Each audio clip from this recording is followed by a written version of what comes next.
Welcome back to the Gym Unlocks podcast, the podcast that's on a quest to interview 100 of the world's best gym owners, coaches, and operators to uncover 100 unlocks, real lessons that can save gym owners years of mistakes, help them build better businesses, and create bigger impact in their communities. Today's guest is someone who's done just about everything in Muay Thai.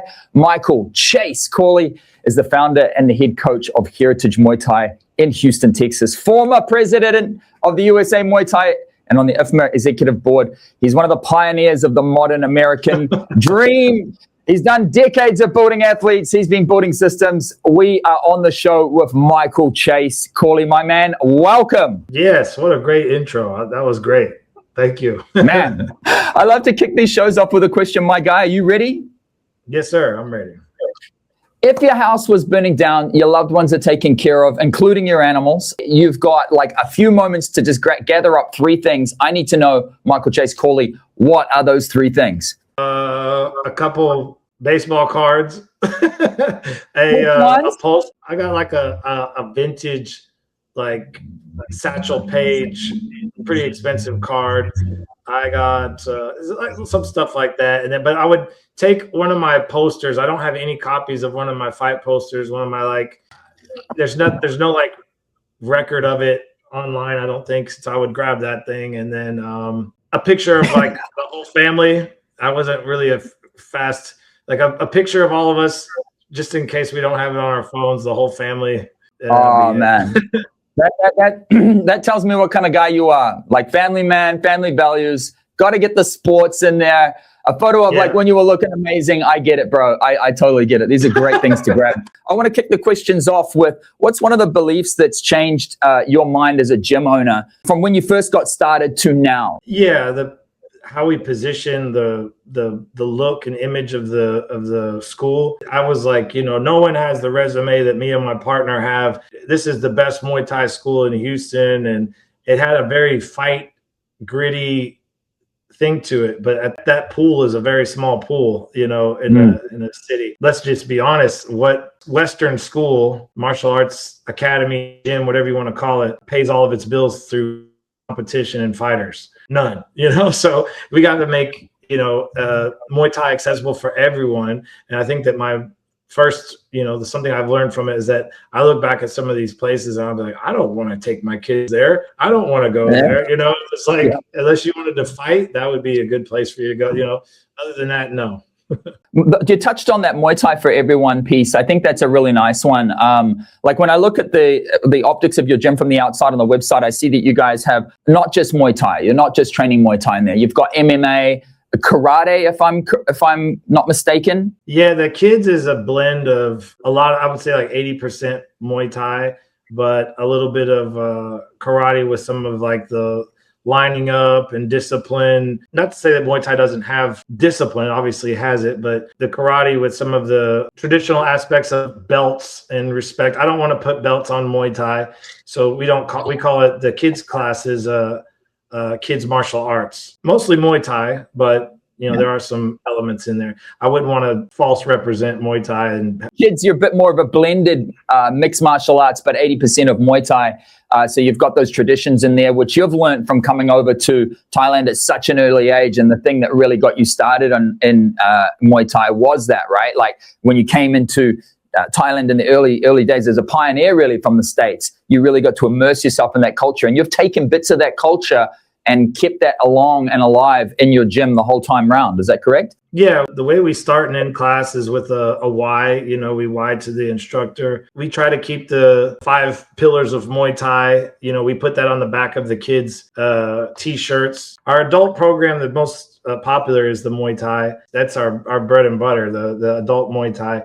Our kids compete in Muay Thai. They don't compete in karate or, different things. I've got another question just around the standards that you've built the gym on. Obviously, you just talked about the 5 pillars, but the standards that you've refused to compromise on, even when you were building Heritage and getting things along that might have been a bit easier to be, a little bit more profitable. Like you just talked about those 5 pillars, but just in terms of standards, is there certain things that you just will not do, you will not compromise on, even though it might be easier? For example, like AI. Now everyone's using these kind of like AI posters and everything. Is that something that you would refuse to compromise on? Like, give me an example. Yeah, I mean, there's a lot of AI coaches out there too that have these long AI coach rants and takes, and I'm like, dude, it's completely obvious that's an AI thing. But for me, what's changed is like I said, I started as a more like a fight style gym, right? And then as I grew in business, and we've been in business now 12 years, I've done everything in uniform. And some will say, oh, there's no uniform in Muay Thai. It helps tremendously. Get a blue shirt over there. They're going to be able, and it helps identify people in the class that can help others. So we have little level ranks. It's just within the school. It's not saying it's some internationally recognized rank thing, but it's within our school. We have some shirt colors. And when if I'd have told myself this, 10 years ago, I'd have been like, that's lame. I don't care, man. Like, this thing has helped so much. I've also had people come in with stuff that's just, they're wearing stuff that's inappropriate, or they're wearing stuff they got a bunch of holes in it. I'd rather just everybody wear the same. We're all the same team. We work together and we grow together. That reminds me, first of all, you talked about in Thailand, and you're saying that it's a little bit more of a flat structure, but actually it is a little bit hierarchical, and there are this unspoken things, right? Whereas in how you've intentionally made people feel comfortable and made it possible for people to identify people who've had maybe a little bit more experience and might be able to be a little bit more helpful to people, is just literally give them those color codes. And that's a system that you've been intentional about that actually helps people to feel a little bit more welcome, would you say? It's been a big help for me. And there's only like 4 colors. There's like beginner, intermediate, advanced, and then like an instructor level. Silly as it sounds, it's made a big impact for my school. Just something that's comfortable, that's easy, that just helps people to recognize someone that's maybe had a little bit more time in the gym, someone that might be a little bit more helpful, have a bit more experience that might be more helpful for you, right? Yeah. I got to ask, obviously almost a decade of being at the helm of USA Muay Thai, leading that federation into something that where you guys actually stack up. Like, I can think of so many names that are actually stacking up in the international circuit now. And I think that's partly in credit to your vision and your hard work. Taking on that type of responsibility, where do you think that responsibility might have held your business back? If you weren't doing that, or do you think that having that responsibility actually did help your business? It definitely helped getting exposure to different things, seeing different countries, how they do a warm-up, for instance, just seeing maybe the Russian team, how they're doing a youth warm-up as opposed to their adult warm-up, or, just seeing things and taking bits and pieces of stuff you like and trying to make it into your program. But there's some things that were at a fault, I guess, would be USA Muay Thai pulled me away from my gym a lot, so I would be gone 2 weeks for this tournament, 2 weeks for that tournament, 2 weeks for the national tournament, fight nights, doing stuff like that for USA Muay Thai. So doing those things, anytime that I'm away, I feel like it doesn't do a huge impact, but it does. There's a little bit of impact that I'm not there. So, yeah. Yeah, exactly. And your role in Heritage Muay Thai, obviously you're the founder, you're kind of the head honcho. That means that you're in the trenches, you're operating, you're coaching, you're developing team.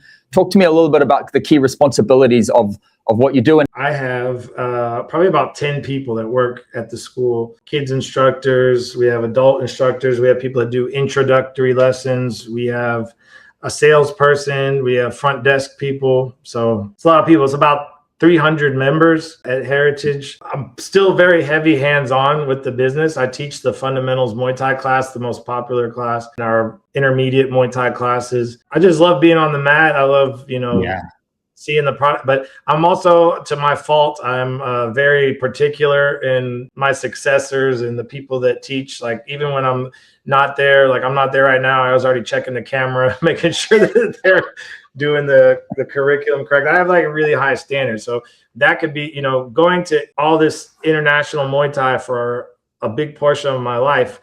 I can't have my school it's got to be high level Muay Thai. Yeah. It's got to be a great experience when people come in there. So I love that you just said a great experience for people to come in there. I think that's really important. Like, being passionate about your product, being passionate about the service that you're providing and the outcomes that you're providing for people. That's important because they're putting their trust in you. And I'm sure you've got some long-term members who you've really changed their lives. Is there any stories that you might want to just tell me anecdotally? One that really didn't even think of someone, I was telling you about the t-shirt promotions. We've done our first one because it's only been about a year we've done it. And when I did the first promotion, one of the guys had been with me for a long time. He said, "Man, this is cool, man. I've never even been promoted at work, and I've worked at my job for 20 years." I was like, "Hey, that's pretty cool." I mean, it meant a lot to him to get promoted in front of everybody and get a shirt, and that was cool. We've had a lot of unique things. We've had people meet at our school and get married. We've had a lot of cool things that you would never think of when you become a gym owner, Isn't it great? Because you are a community, right? You're bringing different people together. They're mixing. They're having a shared experience together, something that can really bond them. And they're investing into each other. But what's that saying that I really like? Iron sharpens iron. The kids' programming is quite a big part of your business, right? Yeah, it's pretty good. That opened the door, though, to the more we find that I don't know what the research says, but from my own personal research, that a family that trains together usually trains longer. Whereas if there's only one, maybe the daughter, and there's brothers that don't train and the parents don't train, now there's just that daughter training. But if I got one brother and maybe one of the parents training, more accountability amongst the family, and then usually our families stay in it pretty well. So it's good to get them all in there. Also, from a parent's perspective, there's only so much time in the day. There's only so much resource to go around. Two parents working, unless you've got help with the kids, you are going to be dividing and conquering. And obviously, if you can overlap things, and you're like how you've managed to do that intentionally to help parents, is you can have a kids class on the floor at one time and have them training just over there as well at the same time. You're compacting that time, making it more efficient for people. Yes. Yeah. Once the parents say, "I like this," then they maybe want to stay for a Muay Thai class or an MMA class. So it just kind of opens the door to them. And just thinking about that as well. So if people come off the floor, I obviously haven't been to your gym, Heritage, but when people come off the floor, is there places for them to dwell, chill out, hang out, spend time together, be social? Yeah, we have a seated area. There's a couple tables. I probably could use a little bit more. The class that's after the kids and adult is pretty busy, so we usually keep it 20 minutes in between. So we give them time to not just usher them out. There's some time for them to hang out for a minute. A lot of the kids will hang around and talk to other kids. Sort of leads me up really well onto the next question. With when you're bringing on new coaches into the business, what are the qualities that are absolutely non-negotiable for you? You have to be knowledgeable of the curriculum that I teach, because it's successful in retention and bringing in and people continuing to do it. It's successful and it keeps people, in. The biggest thing also is teaching with passion/care. I had a guy tell me this one time, and it always stuck with me. He said, "If this class was recorded and this was your last class ever taught, would you be proud of the class you taught?" Great question. That's right. That is how you should teach every single class. And ever since then, I really stuck in my head, where you can't go in, no matter what you got going on, and you got to go out and put on a great class. So that always stuck with me. I try to teach that to my students. Sometimes there's rough days. Nobody's getting the combos. But you still got to make it fun. You got to make it where they want to come back tomorrow. And like I said, that if it was recorded, you'd be proud of it. That's a good litmus test, I imagine. And, the curriculum is something that can be taught. And anybody that sort of follows the curriculum and with enough support from your senior team, they will get it. And obviously, with your fighters, the stakes become a little bit higher. So the level of experience needs to be higher, right, to match those stakes. But when you're talking about your fitness classes and your kids' classes, the curriculum is something that can be taught, but the enthusiasm, respect. Oh, this one's a tough one these days. Punctuality, being on time, and not missing days, and that's a big one these days. So someone that's quite committed to it, right? Someone that takes it seriously, turns up a little bit early. They come prepared, they're ready for things. Those are things that you're looking for. And how do you kind of assess that? Are you generally recruiting internally, or are you advertising for people to come and work at your gym? No, it's all been internal. There's been some people that maybe moved here or came from another school, but they train in our program. But so we've never taken anyone that's from a different program and just plugged them in. It's all internal. We have some that's for instructors. Now we do have like our sales and stuff like that. We've done external. That's interesting. And even with the external, in terms of culture and your systems and the way that you set the bar, those things can be taught with support, right? But again, even with salespeople, is there a certain kind of fit that you're looking for? Do they have to be interested in martial arts or care about families or be personable? What are some of the things you were looking for when you were making those hires? You have to make an experience, as I said before, whether someone signs up or not. There's so many stories that you don't know what's going on in this person's life, that when they came in and wanted to try Muay Thai, they could have been there just to get fit. They could have been there for self-defense. They could have been there because family trauma. We don't know. Maybe they're completely flat broke, but this trial lesson that they did was something to boost them up. There's stories of stuff where these people maybe not sign up, but they tell their friends about it. It's a positive word being spoken about your school. So every time someone comes in, it's got to be a great experience where it's unlike any other martial arts school that they've been to before. Just a real wow factor, something for them. And again, to keep that accountability, you talked about, hey, if you can focus off this session was recorded, would you be proud of it? Like, that's a really good bar to set every session. I know it's different because we are human, but if you can really try to bring it out of yourself rather than walking in and saying, I'm not feeling well, and let that affect everybody in your class. No, you put that to the side and you're there for them. Exactly. Yep. I come in with a lot of stuff every day. These people came in with stuff too, but they're paying you money to come and escape their job, escape their family, and come in here for that 1 hour, 2 hours and enjoy themselves. That's a great way to look at it. And I think it's really good advice for business owners or coaches or trainers on the floor to have that mindset and adopt that mindset. And that comes from the top, right? Because that's a standard that you set. Yep.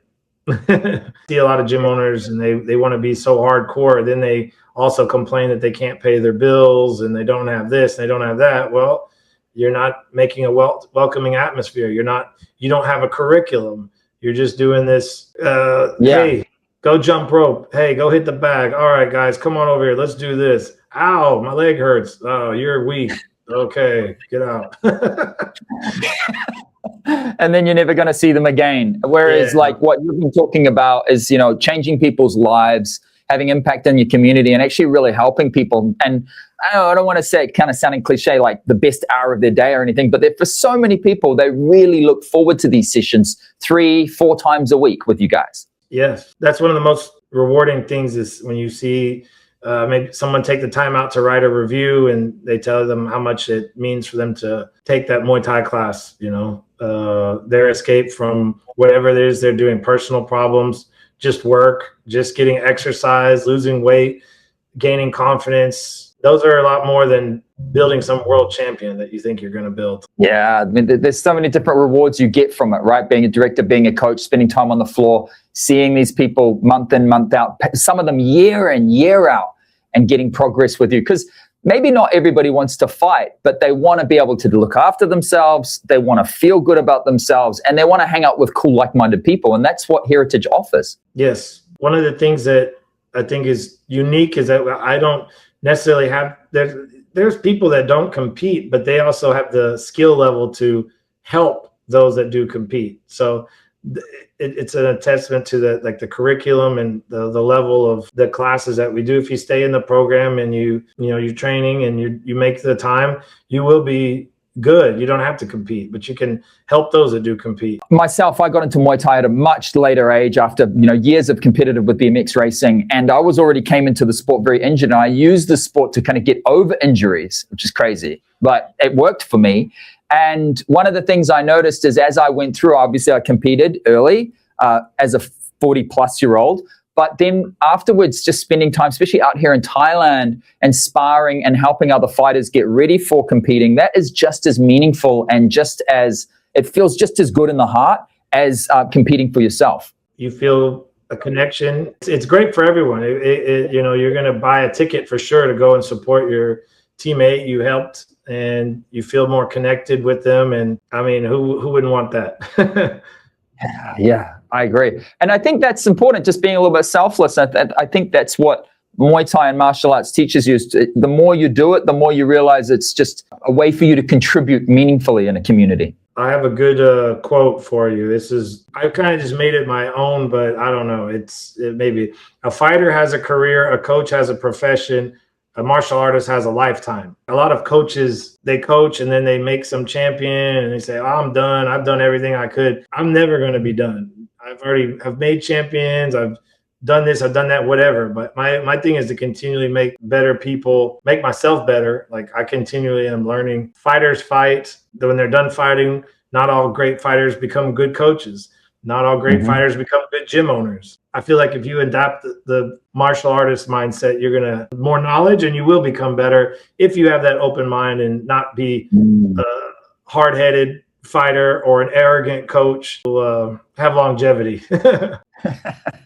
That's absolute gold. And on that, you know, thinking about some of your best long-term students and athletes, is there anything in common that you think that they possessed beyond natural talent? I would say, you know, I don't know if this applies to the question, but people that come from my school, you know that they're not going to be talking trash. They're not going to be selling a bunch of nonsense. They're going to be respectful. And I think that makes them good. It may not be like their physical technical technique. If someone is from Heritage Muay Thai, they're going to be a respectful coach. The athlete's going to be respectful. Because people know that I have a very short leash with that type of stuff. I would rather just remove someone from the gym because I don't want kids from our school seeing someone not shake hands with somebody. I don't want to see someone from our gym using a bunch of ridiculous language online and talking nonsense for a local amateur fight. They carry themselves a certain way if you represent my school. That's something I would say that all of the people that compete for my gym or teach for my gym all share. That's great that they sort of get indoctrinated in that in a way. And I guess when you're talking about kids, it's not only the kids themselves competing. Quite often, more times than not, it's actually influence of the parents. So how do you kind of respectfully let parents know that there are certain ways to act or perhaps not to act at events or when representing Heritage Muay Thai? That's tough. And have you had any instances? Have you had any instances like that? That's a constant, that's always work in progress because a lot of parents are coming in wanting their kid to be successful, wanting their kid to be better, but they're not knowledgeable at all of Muay Thai or martial arts at all. They have a lot of access to watch baseball, soccer, football. Most of these parents that bring their kids to Muay Thai, I can guarantee, have no idea who. They couldn't name you 3 Muay Thai people. They couldn't name them. It's a big process to educate the families and the parents, but the more you educate them and you do it in a respectful way, the more they're invested into the thing. You know, I have my fiance, she works at a hospital, and every now and then she runs into someone that has some sort of connection to Muay Thai, and the parents always, they brag about it's like this cool thing. It's like, oh, they do Muay Thai, you know. It's like, oh, Muay Thai. You know, like it's getting more popular, but you know, it's that education of the parents, it's a constant, but we're getting better. It's hard to educate on stuff that's not in America. I'm sure in other countries, it's not highly accessible. Go watch RWS. Like people don't even know they have no idea what you're talking about. You know, there's not Muay Thai on network TV in America, you know, so it's a big education process. Yeah, I think it is. And it's a huge responsibility too. And how do you know that you are being successful with that? Is it just you have less people acting out, or you just sort of generally have more people kind of agreeing with the right way, or you have this feedback loop? Like, how do you know that that's actually improving? We have character packets that kids take home where they have to do stuff outside of their Muay Thai training, where they got to do chores at home, read at home, do stuff like that, where they get striping and stuff like that for their belts, reward them. And then some of the parents at first, when they come in, they're like, what is this? But can you tell me what would be wrong with your kid doing chores, your kid being more respectful, your kid getting better grades? They start seeing that it's not so cheesy, it's not so bad, that these kids are being more respectful. And yeah, we don't just take the Muay Thai, we try to make them better people outside of the gym as well. Character packets. Tell me more about that. I got into that with a mentor group, like a mastermind group. Spoke to some of the different owners in there, and it kind of setting themselves apart. You know, everybody has something. They make some sort of. I'll use an example. Somebody says, "Oh, well, we have this Taekwondo weapons class that we have," and it's like, well, that just gives them access to do more stuff. What are they doing outside of class? So, like, are we rewarding them for good grades? Are we, you know? So, someone made a mention of that. Like, how can you want to track their progress in martial arts, but you also want to track that they're doing good outside of martial arts as well, because it all ties it together. You want them to be a good instructor. You want them to be someone that the other kids look up to. You know, this kid has got great grades. He's very respectful. Yes or no, sir, to all of everybody. That's a good thing. It is. I love that. You're developing people on the mats and you're developing people off the mats as well, and just getting people to be aware. Just even if people are aware of certain bars and certain standards, you know, then people generally try to strive to uphold those standards too. Yeah, that's the kind of thing where I don't want to say that it's missing in Muay Thai, but the people see Muay Thai as like a ring sport, like boxing, very individualized. You're punching the bag, whereas karate, they got all this honor, the line up by the, you know, it just bringing a little bit of element of that into the Muay Thai. Like, not the Muay Thai is still Muay Thai. You know, people will say, I'm not going to do that. Dude, give me a break. I've got kid world champions and adult world champions in Muay Thai. I'm not watering down anything. I'm just putting a little bit of these elements into kids class, you know, the respect and a little bit of more of the outside the mat respect as well. Yeah, which is kind of like the Bruce Lee philosophies, isn't it? Just taking the best bits from all over and blending them into an individual program, which you now call a curriculum at Heritage Muay Thai. Yes, sir. I love it. I just want to ask a quick question around AI. AI is a big buzzword for obviously all gym owners, and you know, you just talked about before, like AI coaches.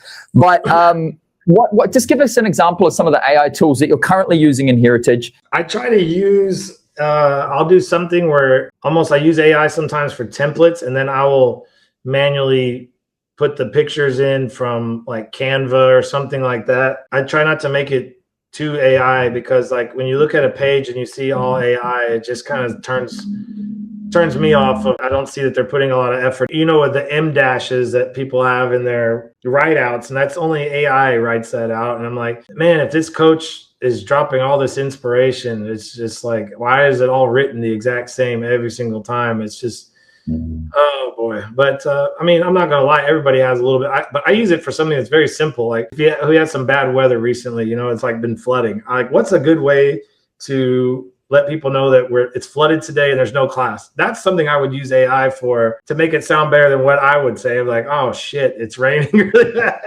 Don't come in. That would be something. I don't do any kind of long-winded coach inspiration AI junk. I don't do that. And as far as imaging, you know, every now and then, if it's something quick, like I said, like we're closed today, or, you know, something for a holiday, I think AI has its purpose. But, you know, it is martial arts. It's art. And you're using constant AI. It's just kind of like, I don't know, not my cup of tea. You've talked about using it for images. You've talked about using it for templates and bits and pieces, maybe some handbooks and things like that. You prefer to use real photographs as opposed to AI-generated material. I understand that. But just in terms of business operating systems, is there anywhere that you've started to adopt and look at AI to help you with your business operations? Yes. We have it integrated into our CRM, where if somebody is like a lead, they if they don't go right into our trial and they want to ask some more questions, we have it already. It's going off of like 35 main things that we kind of write out, and then the AI takes those things where it's, you know, it can answer questions about when classes are, how much are classes, what happens after this, when can I do this, and all of that's AI, and then the AI can actually redirect them to purchasing a trial to get in the gym. That's fantastic. Because when I looked at your trial, it was a paid experience, right? Like a week of different things that you can do, and it's actually a paid experience. Is there any reason why you went with a paid experience where I know a lot of other people just go ahead and use a free trial? Yeah, I would recommend a free trial if you're starting out or you're needing to get more people in the door, kind of at capacity on paid trials. So if I open up the door to free, it's just going to make it, there's going to be more workload on our staff, which is, we're not able to take that on right now. But there's some people that need a flow. They need people coming in. So you need to, in my opinion, provide a good offer that will get them in the door. Yeah, no, that makes sense. I like that. And that's part of what your salesperson is doing. You're using a little bit of AI to do a little bit of the lifting if they don't raise their hand and take that next step. That AI is helping them to answer FAQs and keep them engaged and hopefully remind them that this amazing experience is on the other side of that decision to walk into your door and take a paid experience. That's really good that you're using that to streamline that experience and get more people in the gym to get benefit from what you offer. Yeah, and some of them, they would be very frustrating. Like I could go back and look at the transcripts of some of them, and then some of them are, they're pretty challenging, but the AI does it pretty good. Yeah, and you talked about being so intentional for that experience, that when they're coming in to have that experience, it's really something that's going to really uplift them and make that decision to get started with you just that much easier. Yeah, when they come in, we give them like a folder with our schedule, about the instructors, some of the reviews that we've had from our members. We give them a copy of my book. We give them hand wraps. Yeah, we give them. We have the trainers like do their hand wraps, like VIP. Wrap their hands, talk to them. So you got to give them experience where if they don't sign up, they're walking away with something that's going to remind them of the experience. Someone always told me that, give them something for coming in the door. Give them a T-shirt. Give them something where it's a constant. Maybe that T-shirt's marketing for you. They wear it to a fitness gym, or they wear it here or there. The hand wraps or the gloves that are sitting on their desk, it reminds them like, oh man, that was fun. I need to get back there. It's just something to make them, remind them. Something lumpy, right? Something that's in your daily life. It's lumpy. Something you use day to day. Yep. That's a smart move. I like that. And on the book, actually, do you think it's possible that we give a copy away? Yeah. Give out 5. Why don't we ask the question? You can go ahead and ask the question, and if they answer the right question, we'll put this out on social media. If they answer the right question, they'll go in the draw to win the book. What do you want them to answer, Michael Chase Corley? I mean, some people will know that are in the fight community, but maybe if fighters are not allowed to answer, what famous Thai trainer did I fight against at Lumpini Stadium, the old Lumpini Stadium? So we're going to put this out there, and that's for a copy of Michael's book. It's an amazing book. It's available on Amazon. So if you guys get that question right, we'll put this out in the future. We will review these, and we will get back to you with the book. That's awesome. Very generous of you, Michael. Thank you. I got another question as well, just in regards to the podcast. Just with you were leading USA Muay Thai, obviously, for close to a decade, and that's ended. And you're still involved with coaching and things like that, obviously. When it comes to Heritage, what do you think now that you're freed up? What is the next chapter for Heritage now that you're not so busy with USA Muay Thai? I'm still involved, whether it's with the organization USA Muay Thai or just the whole sport in general. And I honestly, there's always improvement at my facility where I kind of feel like in the next year, I could finally have the template to open other schools. Like right now, it's still a work in progress. As crazy as that sounds, I've been in business for a long time. But like I said, I'm a perfectionist. I really got to make it really right. And that includes not just curriculum and all that stuff is easy. I'm talking about the flow on and off the mat, where the mats are, where the storage is, where do people put their bags. Like I want to create the masterpiece so that it can be duplicated when one of my students wants to open the school. That goes from everything from which images are up, how the bags are lined up, where the pads go, where do you talk to people after class, everything like that. Like, I feel like it's going to be completed probably, I would say, for 100% within the next year. So once, like, that's my biggest goal, is to have that done so I can maybe open a second location, or hopefully one of my students maybe opens a location. Do you think there's anyone in your team right now that could be, you know, an ideal candidate to carry the Heritage name? No. No, there's a few. There's a few. You know, one of the things that I think that I didn't touch on that is something to think about, is that we as gym owners, martial artists, fighters, coaches, whatever, we're very prideful, and we always feel like we got to put these feathers in our cap for people to come in to our school. A place that I taught at was a really good jiu-jitsu coach. And at the time I was training his cousin. He was in the UFC. And I was, like, at that time doing really well with Muay Thai. And he was fighting in the UFC. So we just thought we were, you know, we were young guys, like, oh, he said, you know how many people have come in and asked about Andrew? He's the guy in the UFC, and asked about you. I said, I don't know, probably one or two a week, I would imagine. He's like, 0. Wow. He's like, and, you know, those things help once people are in the gym. It's cool once they're in the gym, you start educating them on, hey, did you know that we have people that are in the UFC here? Did you know that we have people here that are Muay Thai, you know, ranked people, fought in Thailand, whatever. And we always feel like we got to make this image and everything, like, no, what you really need to do is make your image look clean, come in and not get an infection on the mat, looks like welcoming, that I could come in there and they're not going to be pricks and not be, you know, as you know, arrogant and crazy. That's what is, you know, people come in. I think that's just something that really stuck with me, and that really changed my whole initial imaging of my gym to where it is now. People don't care about all that. They do once they're in there, and like you said, we educate the parents, and once they start learning more about Muay Thai. But right out the gate, man, they want to get in shape. They want to gain confidence. They want to, maybe they want to compete, but right out the gate, they don't care about that you went and cornered someone at one championship. They don't care. Nobody cares. Yeah, they care about themselves first, right? And then they're going to care about everything else. And I think for some people it's important, you know, but I think that, as you said, that it depends on what stage they're at.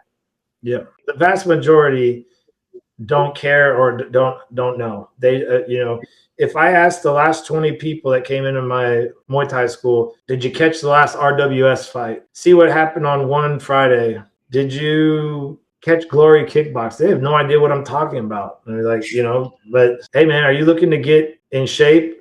Are you looking to, you know, learn some self-defense? I'm like, hell yeah, I want to do that. That's it.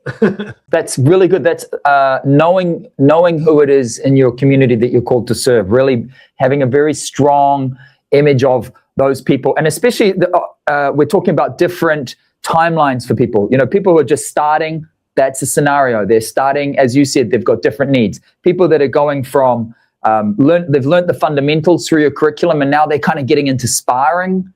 You know, that's another process. And then going from sparring potentially to competing, and now they're into competition. Now they're doing regional competition, national competition, international competition, very different stages.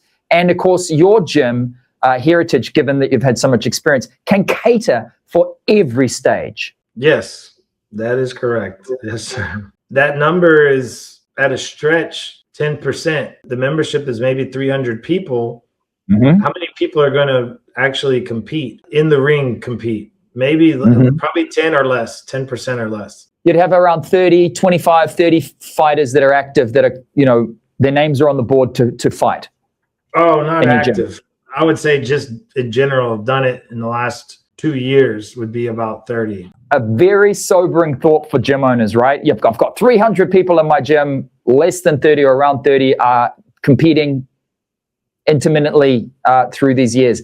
Changes the way that you deliver your service, and knowing who it is that's on the floor that you're delivering that service to. Yeah, I have some pretty high standards of who competes, but if you think that, I don't know any martial arts Muay Thai school that has over 50 people competing. And I'm not counting like Tatami or mat Muay Thai. I'm talking about in the ring Muay Thai. And if they are, hats off to them. That's really good. But I would say that 95% of the schools in America are not operating like that. Yeah, Or should. they're not. And I think that leads me on to, a gym owner listening right now, they're wearing many hats. And if you think about where you were like 8 years ago, not 10 years ago, but where you were 8 years ago, where you were 3 years ago, and they're trying to build the right business. You've obviously dropped so many unlocks already in this particular episode. But if you were going to sit across someone right now and just going to give them one unlock, maybe one extra one that you've just been hiding up your sleeve or something, what would that potentially be? Being a gym owner, whether it's a coach, whether it's a fighter, whatever it is you want to be in Muay Thai, talk to 3 people that you aspire to be or like. 3 successful gym owners. You like their program, how they conduct themselves, how their students conduct themselves, their membership, their school, the success. Talk to 3 of them. Find out what they do, similarities. Try to find one that can take you under their wing. And most of them, from what I've found in my journey, they have someone that they are learning from as well. So they can probably point you in the right direction. I've been in different martial arts masterminds and stuff like that, some good ones, some bad ones. What I found is that instead of going out and testing it for yourself, go and talk to 3 people that you find successful and what you like about their academies or what they do. And then you'll probably find the key to where you need to be going to do constant learning and education. Because if you stop, we're talking about AI, stuff changes with gym ownership and education and everything. And you got to be on top of it. If you just do it the old school way, you'll be closed down.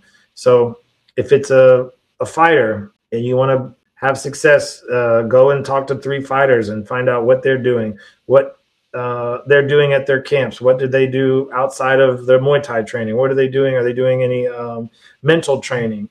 But as a gym owner, you have to have oversight. I feel like every person I know in any business, not just Muay Thai, it could be anything. They're constantly learning. They're going to events, they're going and networking and talking to other people. So talk to as many successful people as you can and find out what they're doing and put it into your game. That's great advice. Staying curious. I really like that trait. Yes, I'll be honest, I spend a lot of money on continuing education, almost about as much as like what a college tuition costs. So I take my staff to events for them to learn. I'm in events. I go to local ones. I go to ones online. I recommend that highly to those that want to elevate their school's game. Yeah, because what got you into the room last month or last year isn't necessarily what's going to keep you in that room next year. You need to evolve, right? You need to invest into yourself. Yeah, especially digital,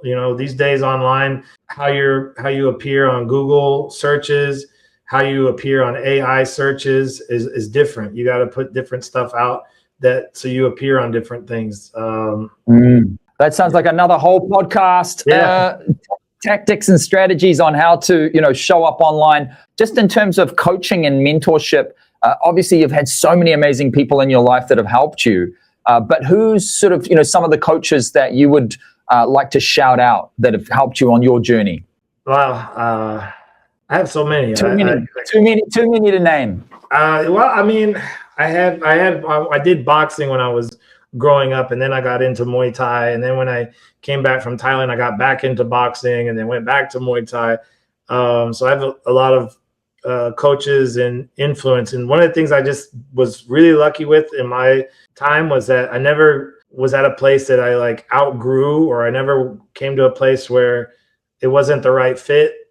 I was always at a place where the person I was learning from was the right person at the right time. Good, tons of knowledge. And a lot of people have to travel. They got to go somewhere, and they outgrow some places. And I just been lucky to everywhere I went, top notch, boxing and Muay Thai. So for boxing, it would be Bobby Benton, Lou Savarese, Lewis Wood. For Muay Thai, it would be, all my trainers that were at Fairtex, Apide, his son, Nung, Fossai, all the guys that were at Fairtex when I went to Muay Thai Plaza, Mr. Pong. So many people helped me out that everything fell in the right place for someone that wasn't that great at Muay Thai. I got to be in some really cool events. When I say I mean like world renowned, but I got to fight with some of the people best in the world. I got to have managers of Bokhao's manager, Sasan, put me in the Toyota Cup. He got me a fight in Cambodia. I got to do a lot of cool stuff. And I guess dare to be great. Go and challenge, go and take on the challenges that maybe you think you're going to lose, but it's going to open up more doors for you. So just keep going. Top advice. And remember, guys, we've got a copy of 5 copies of Michael's book to give away. And of course, he's got that question around his opponent. So we'll loop that back in again a little bit later. But of course, thank you so much, Michael, for joining us, man. Your knowledge is just invaluable. I think the last time we sat down together was in Bangkok, and you were up all for 10 days straight. It was like 2 o'clock in the morning or something. And then you were across the table from me telling me that you're going to get on a flight in like 2 hours. I thought there's no way that dude's going to make it. But you did. And that's testament to who you are. I really appreciated you having on the show, man. And of course, guys, if you got value from this, make sure, you give it a share. You shout your coaches out. You share it with your coaches. You share it with your team members because, that's all we ask. This is free. We don't take money for this. This is just something that we do for the community. So if you want to help do your part to grow the community and share the good words, then that's what we ask for, to just give it a share. So thank you guys for joining us on Unlocks. This has been episode 11. Michael Corley. This has been, standards over hype. And of course, this has been the best man to get it from the horse's mouth. So many unlocks. Too good. Michael Corley, the last word from you. Thank you, everyone, for the support. And sport is continually growing. Let's just keep going and support people doing good things. Amen.